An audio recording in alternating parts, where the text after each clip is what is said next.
нарт өөрийгөө огт танилцуулж байгаагүй бүрэн та нар YouTube-ээрээ үзээд байдаг энэ Чами гэдэг охин яг бодит амьдрал дээр яг ямар охин бэ? Эргээд идэх төсөл, идэх хүсэл тийм ээ. Олон зүйлүүд чинь ингээд тэр үнээр гондоод байгаа болохоор үлээд байгаа шүү.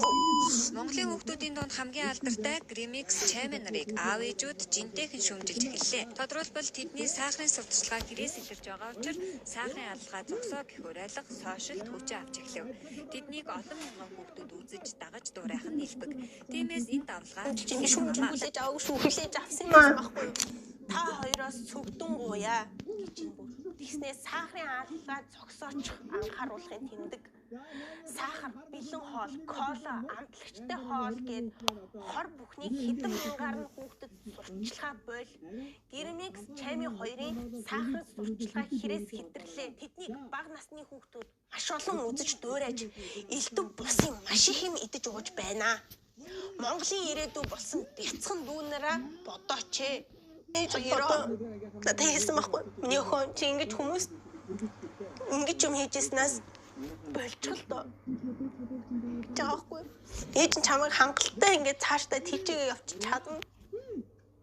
Надад чадсан байна. Чам би шал танихгүй хүмүүст доромжлуулмааргүй байна. Би чиний ээж чи миний үгийг нэг бодоод үзээрэй гэж хэлсэн баг. Ингээд юм ярих гэхлээр яг аавгаа ярих болчиход байна л даа. Би харсан чинь Chami хоёулаа одоо та нарын аав ээж гэсэндээ ялгаагүй сард цалин буулаа. Тэгээ цалингаараа амжиргаагаа зээлээ түлэн ингээ явдаг байсан миний аав.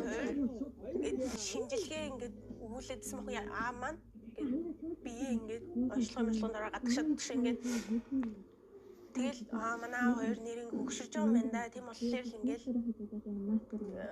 шинжилгээ өгж байгаа юм гэсэн манай аав ингээд хор тавдартай болж өчлөгдөө. Цэцэг пен салбарыг орхидоо.